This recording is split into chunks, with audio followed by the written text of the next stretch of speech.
So, good afternoon, guys. MCohl40 here. Just got done taking a shower before we go to locals here. And I wanted to make a video discussing a debate, which is like comparing glue to water, in my opinion.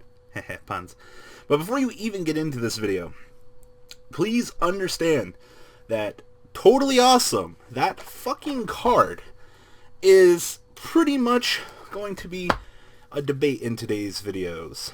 You know, this guy right here? Yeah. We all know he's a problem. However, today's debate is going to be between Bahamut Shark and Norden. And who is more of a problem in the game today? And outside of Toadally Awesome, keep that in mind, there are other ways that these cards can be used, except for Bahamut Shark.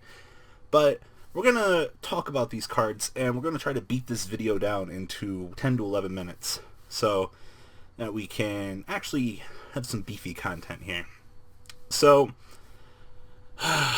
I'm just thinking about some of the arguments I read on Facebook today about how people think that Bahamut Shark is an actual problem over Norden, but we will reach a verdict at the end of this video. So, let's start with Norden.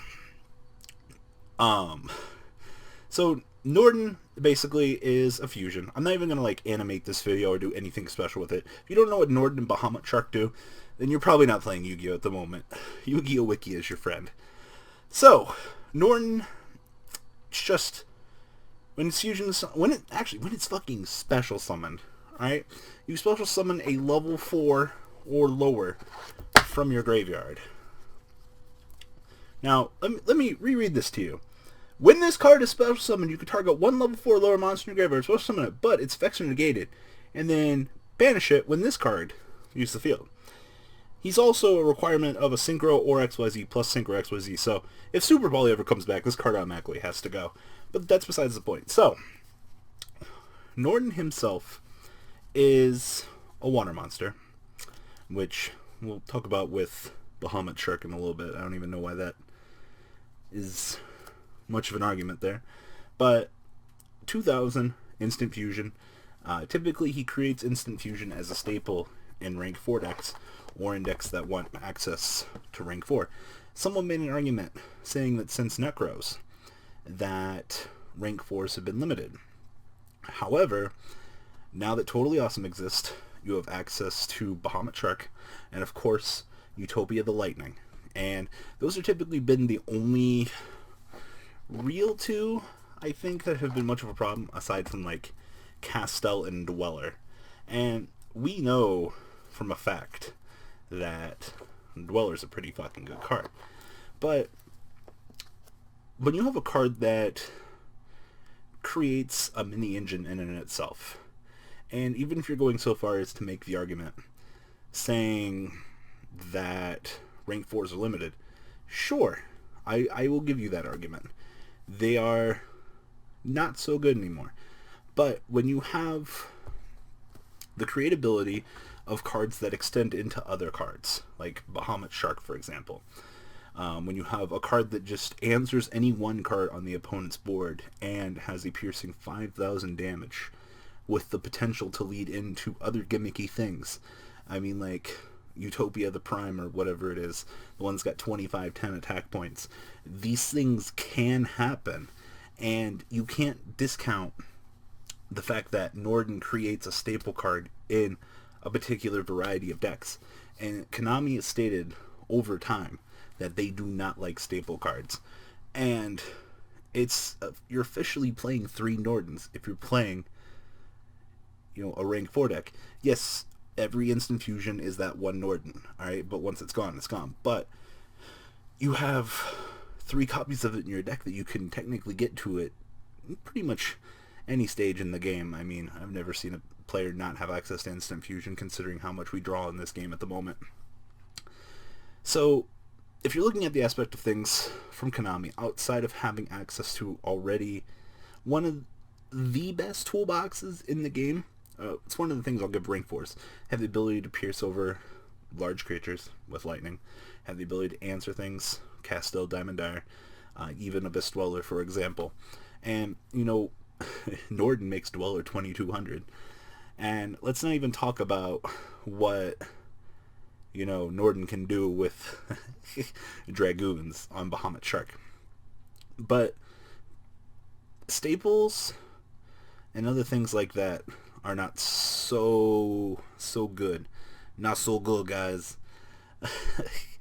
Oh man, I don't even know why I'm making this video. Like, it's so bad to me, because if you're not looking at Norden as the powerful card that it is, why are you trying to understand competitive play at today's stage? You should already understand the value that Utopia the Lightning gives you. You should understand that Dweller's a powerful card against Burning Abyss.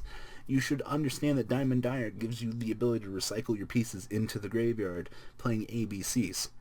You should understand that Norden's an OTK extender in Minerva Sworn. It creates endless combos in Dark Synchro. It creates more monsters in an already small deck of heroes. And you're in a deck where you're only playing 9 to 10 monsters. Oh wait, no, excuse me. Your Rhodas, your emergency calls, your instant fusions, those are all extra monsters. But to some people, those don't count. Even though they should, because they deck thin the deck by 1 and create instant access to a monster. So if you're doing your deck building correctly, then you should be considering these additional resources to you. So Norden's a problem. There's a reason why the OCG banned it. Having cards that create OTK scenarios, that create unfair game states, that create answers in the form of 1 cards, yep, that's not a reason to ban it. So let's talk about the water over here. That is Bahamut Shark. So Bahamut Shark plus... Okay, well, first off, Bahamut Shark takes 2 waters to make. Yep. It was a semi-balanced card, and the card used to read Summon Abyss Trite from your deck. Or from the extra deck. Okay. Having it have access to it in the extra deck gives you access to it at any point in the game, as opposed to Norden, where you have to draw the card to enable it. I guess you can make that argument, saying that having access to an extra deck card at any stage in the game, as opposed to, as I said, having to draw 1 of 3 cards to get there, but in a currently fast game, it's not really even a point. Bahamut Shark is only really a problem because it's Ptolemaeus, even though Ptolemaeus uses itself, but Bahamut Shark special summons another Toadally Awesome. If your opponent does not answer the Toadally Awesome or the Bahamut Shark, then another Toadally Awesome is going to spawn. So technically, you have your best scenario is 2, your worst scenario is 1. Well, actually, no. Your worst scenario is 0 if it gets Solemn Striked. But it's an enabler, much like our good friend Norden. So in the perfect world, Toadally Awesome should get hit to 1, and then we should probably just kill Norden, because that's going to be an entirely different crucifix over in the Zodiac format. I mean, if you haven't seen what Zodiacs do, I'm going to look more into them, because I've seen a very little bit, but I've seen Norden just extend the combos way much further than they fucking need to go. Alright, it's already bad enough with the Invokers, or the Eldion Beast, or however you want to pronounce them, that you can create +5 scenarios, +8 scenarios. I think +8 might be a little bit too extreme. I'm going to have to re-ask St. Maddox later what his highest number of plus was. But 1 card just extends it so much further. And Toadally Awesome's not even going to be really much of a problem come Zodiac format, because it's kind of just a 1-card stop that most decks should already have an answer to. If we're going to follow anything like the OCG format, Kaijus are going to be very heavy. And that's one of the interesting parts about this game, is we typically do follow a lot of trends in the OCG. Obviously, these trends evolve here. That's the cool part about them.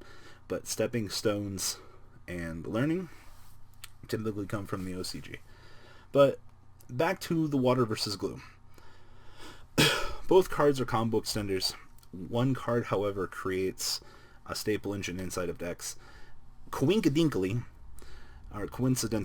both of these cards are typically found together. Water, obviously, Mermel's plays instant fusions. ABCs typically plays 1 or 2 instant fusions, depending on your number. Heroes play 3 of it, because it's just such a powerful extender. And, you know, just looking at the potential that Norden has had throughout these formats, and just being way more of a physical threat in creating OTKs, I think under that context he's going to get destroyed. If Toadally Awesome goes to 1, then I don't give a fuck. Then we can just let our good friend Bahamut stay, because then it's literally just, you know, you create a scenario where your opponent gets 1 negator. Okay, like, that's not even bad. And to those of you that want to make the argument saying that let's just put instant fusion to 1. So, punishing a card that... Okay, so this was the logic that happened last time with instant fusion and Thousand Eyes Restrict. Instant fusion into Thousand Eyes Restrict was considered very broken for its time. And I agree. Instant fusion, Thousand Eyes Restrict, suck up something tribute for a monarch during that format would have been insane. Now it's the same logic. Konami does not want to hit a card that inherently creates something else that has other options. And that's going to be the same reason why I don't think Bahamut Shark is going to get hit, as opposed to, you know, Toadally Awesome. Bahamut Shark creates Toadally Awesome, but it creates other things. So you hit Toadally Awesome. Instant fusion creates Norden. Norden creates problems. So you take care of the problem, which is Norden, which leaves instant fusion as a card that can be used. Got it? That's the way things will probably be handled. And using that logic, I think, is a very safe bet. So, just my 2 cents, guys. Obviously, not everyone will agree with me. I'm fat and can be stupid. Leave a comment down below. Tell me what you guys think. I'm enjoying these discussion videos. They let me vent my frustrations at some of the things that I consider idiotic in this game. Like I said, comment down below. Have a chat with me for a day or 2 on this video. Discuss some of the finer points, as long as I'm not dead from heart attack. And yeah, guys. Comment section is yours. Deucerinos. I hope you guys enjoyed this video. Please thumbs up this video to show your support. And please check out Vanguard 40 for Cardfight Vanguard, M-Kohl Games for miscellaneous trading card games, and No Limit Gaming for a brand new series of Yu-Gi-Oh videos. Thanks for watching.